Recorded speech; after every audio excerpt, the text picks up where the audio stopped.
new watch, new bells. So what's good, TMG fam? It's your boy L, and I'm back with another reaction. How y'all feel? Welcome back to the channel. Salute. So listen, man, y'all can't talk to me about no warehouse activity, fam. I don't work them all, bro. Walmart distribution, all hours, different shifts, graveyard shifts, early morning shifts, weekend shifts, bro. I was about that warehouse life for a while, fam. Real talk, bro. Like, yo, when it comes to warehouses, man, I worked in the regular warehouses, that where you have all kind of like furniture and man, you name it. You know, Walmart pretty much got everything. So those type of warehouses. I've done worked in food warehouses where in produce is like 34 degrees or something like that, and in the freezer it's minus 20. People be getting frost and everything on their eyelids be freezing up, their mustaches be freezing up. I watch people get frostbite on their hands for being in that freezer too long, man. Like, that warehouse life ain't no joke, bro. Some of y'all are working in the warehouse right now. You know what I'm talking about. That warehouse life ain't no joke. The pay be good, but they work you to death, man. They work you to death, man. So seeing this video just took me back, had me flash back to them old days, bro. Them warehouse days, man. Unloading a truck by hand, man. DVD players, TVs, all kind of stuff. Unloading them by hand, putting them on pallets or tiers. Oh my gosh, you'd be in tears messing with them trucks, man. But anyway, man, shout outs to Mr. Nightmare, bro. Go show him some love. Subscribe to him. Next video is 3 disturbing true warehouse horror stories. All right, so if you're new to the channel, man, find it right here somewhere. It's down there somewhere. Hit that subscribe button, bro. Join the fam. And once you do that, run the lights up, baby. Let's get to it.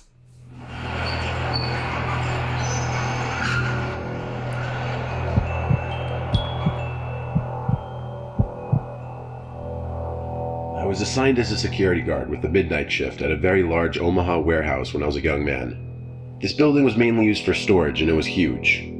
We as security personnel were tasked with hitting several stations inside this building on the night shift, and this required that we did a lot of walking. There would always be 2 personnel assigned to the warehouse at night, one patrolling the outside perimeter in a car, and one inside the warehouse on foot.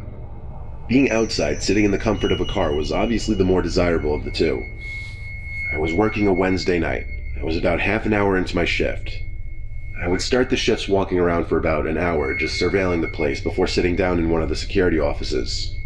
This room had some low-budget, ancient camera system that at the time was impressive technology, but it only had 2 screens because there were only 2 cameras in the entire warehouse.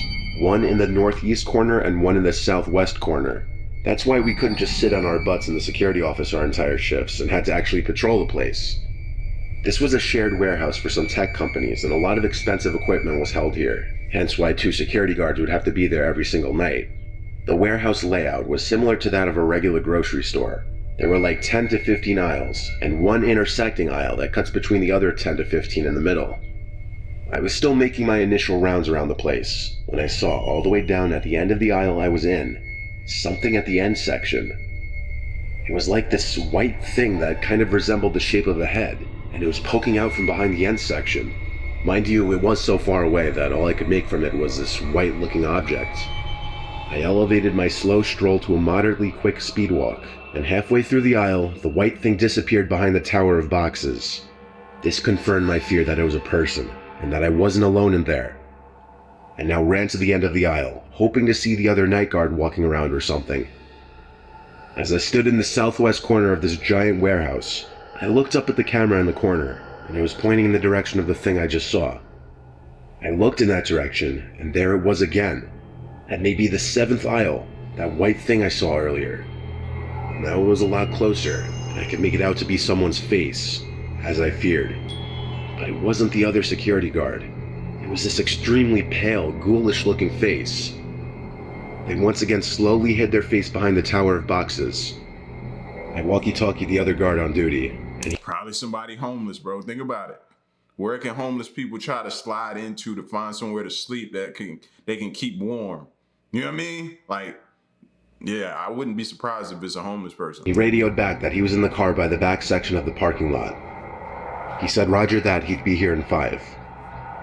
Getting off the phone with him, I was nervous to approach the aisle that I saw the person's head. Even though this is exactly what a security guard's purpose and job is, you never actually expect or anticipate seeing any action.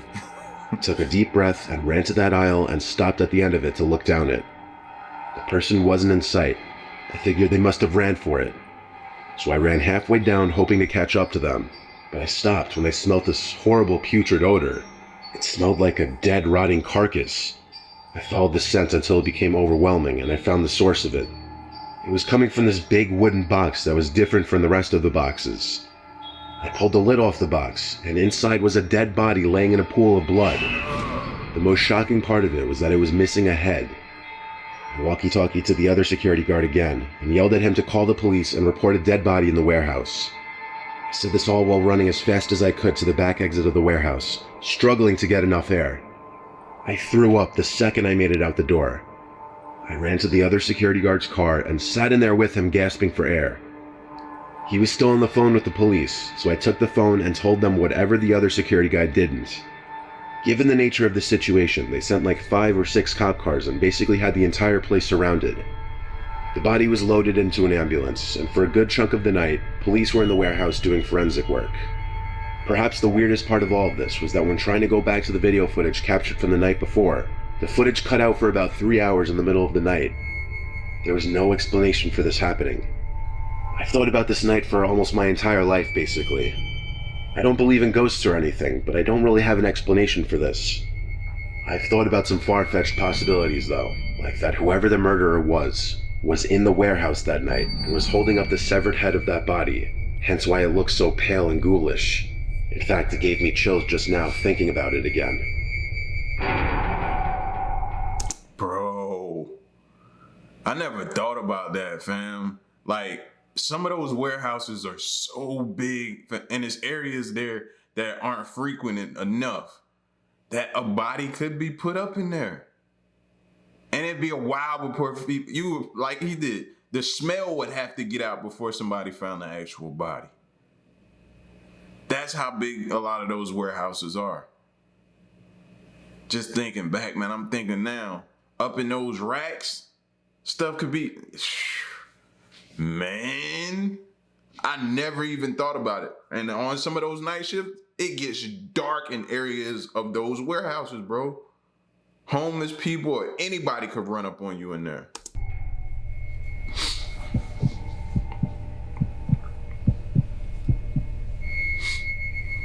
Several years ago, 2 friends and I heard from a mutual friend about this creepy abandoned warehouse or furniture store that was only a few miles from my house.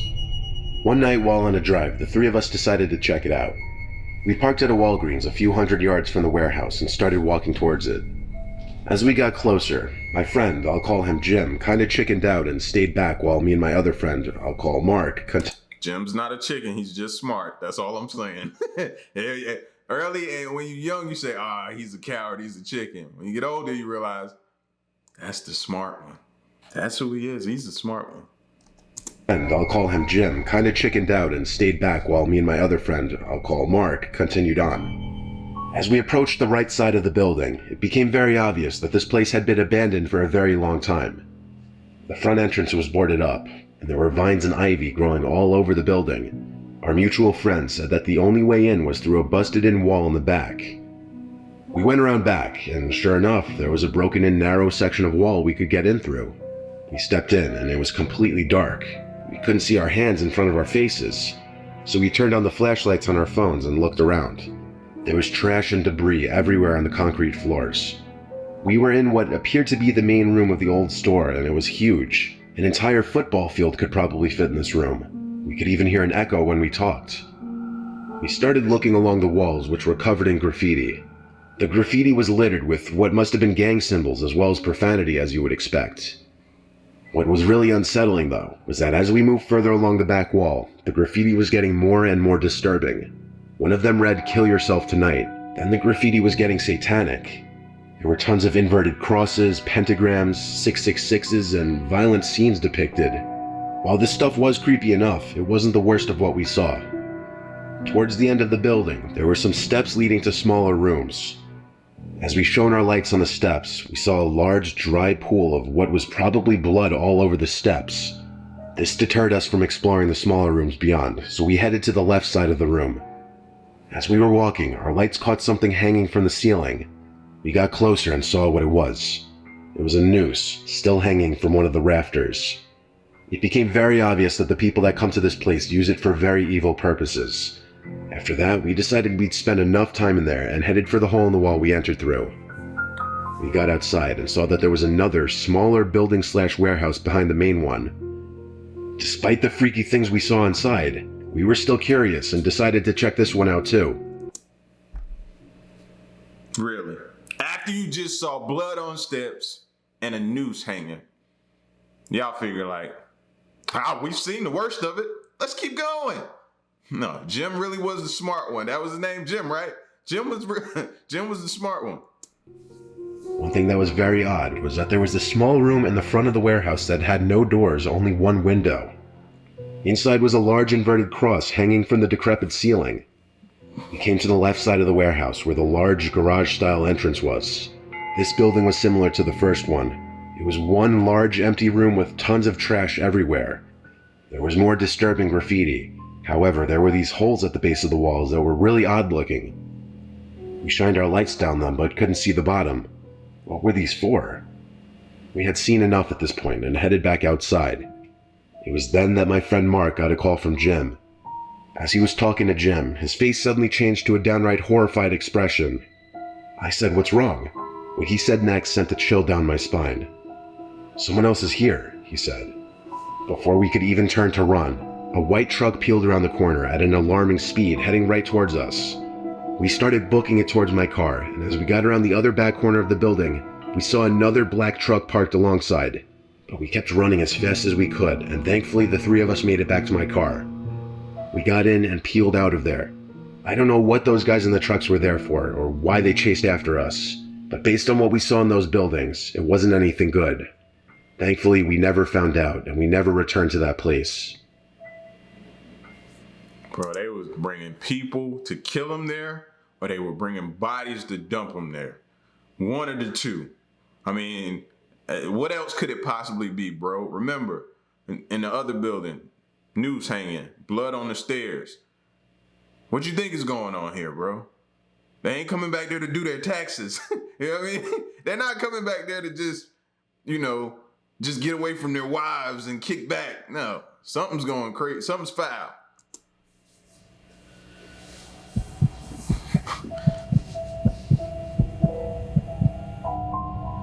In my mid-20s, I used to be a party planner and event coordinator. I was basically in charge of throwing dope parties for this record label group. I'd have to rent out venues for a night or weekends, which would allow us to host our events in these places. Usually we wouldn't pay until after the event, and the landlord or owner of whatever property we were using would take a cut of the profits. There was this one time that my group rented this big warehouse for an entire weekend, and we would be hosting parties Friday and Saturday night. Once the place was rented out, I had to do a lot of setting up, which included setting up tables for bottle service, setting up portable bars, and a DJ stand. A lot of work would go into these kinds of pop-up venues, but they were always extremely profitable. My buddy Jack, who was also on the event planning team, was helping me on the Wednesday before the party weekend.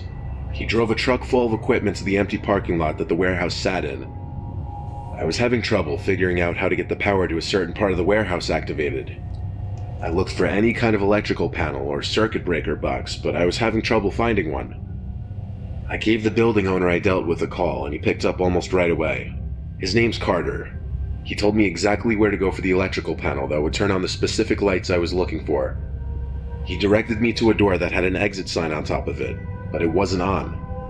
Through this door, I was in a very short, very narrow space with a door on one side which I presume led to the outside, and then a half flight of stairs on the other side.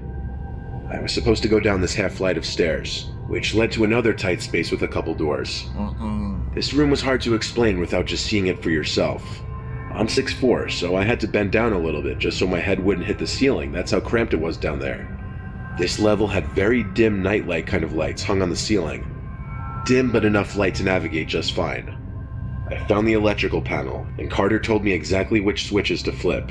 Then I shut the panel door and turned the key to lock it, even though he told me to just leave the key in the lock. I thanked him and our call ended. I heard a loud and obvious buzzing sound that would be going off in spasms. I followed the sound of it to a door leading to a pitch-black room. Pulling the door open was hard as it scraped against the concrete floor. There was this red light in the top corner of the room that synchronized with the buzzing sound. When the buzzing... Yo, closed doors don't always mean we gotta try to get in it, bro. It might be closed for a reason. You know what I mean? To keep you alive. That's the reason. You ever thought about that? You know, what is it with people that see a closed door and think, oh, wonder why this is closed, and then wonder why they wake up dead? I don't get it. I don't get it. Stopped, the light would also turn off. I was trying to figure out what it was, but it didn't make sense. I stepped deeper into the room and noticed whenever I moved, the light would turn on and the buzzing would sound. When I stood still, it stopped. I don't know why, but I was creeped out, so I went back to the doorway of the room. I took one more look inside, and the red light turned on again, lighting up the room with this eerie red glow. I decided to call Carter and tell him about the potential problem with the light and the buzzing. He told me calmly that the light was a motion sensor, and the buzzing was because that one in the basement was busted. I asked what he meant by motion sensor, and he explained that there's at least one in every room in the building, as it's part of the security system. I looked back into the room, and the light was still on. I asked what could be setting it off in there, and he said he had no idea. And that's when I spotted it. There was someone, I couldn't tell if it was a man or a woman because of the long, disheveled hair, sitting in one corner of this room, half hidden behind a pile of old boxes. Their eyes were the most noticeable feature because of how goddamn wide they were open. The mouth was like a half smile, and they were moving their arm in a manner that was as if to tell me to come here. I know it took me a few seconds to describe this person just now, but I was literally screaming at the sight of them in under a second. I slammed that door shut and ran back up the stairs and out that exit door. I told Carter we were leaving and not using the warehouse anymore. I didn't ask any more questions after that. I didn't care, it was his problem. I yelled at Jack to get everything he could back into the truck. We collected our stuff as quickly as possible, loaded the truck back up, and left. I didn't even bother locking the door to the warehouse. I just wanted to be far away from there. I still today don't know what to make of it. The Carter guy seems so weirdly calm about Mike telling him about a deranged-looking person in the basement of his warehouse. Thinking back, that light was probably going off because of that person sitting in the corner waving me over, or doing whatever the hell he or she was doing with their arm. It was a truly nightmare-inducing, horrible experience. I know I wouldn't have went back and got my stuff until we called some police to get there. Going back in is crazy, bro. Like, what?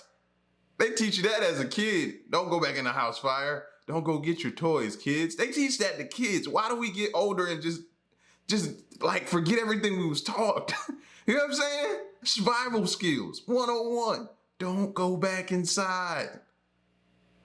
And stop renting like mysterious warehouses. I get the premise though. You probably get a heck of a deal. You probably make a ton of money off of it. Big space. You can fit a lot of people in there. You ain't got to worry about a lot of these places with fire code, with how many people. You know what I'm saying? Like, it's probably a lucrative thing. But this was bound to happen. And if you keep going, you might see something even worse. A body. Yeah. Chill, bro. Chill. And stop hesitating to call the police, bro. I got to start preaching that message. No hesitation. I'm going to come up with a slogan or something like that. Jeez, man, what is wrong with people? I don't know. Y'all get at me in the comment section, man. Till next, they done got my blood pressure up. Till the next reaction to my piece, y'all stay solid. Hey.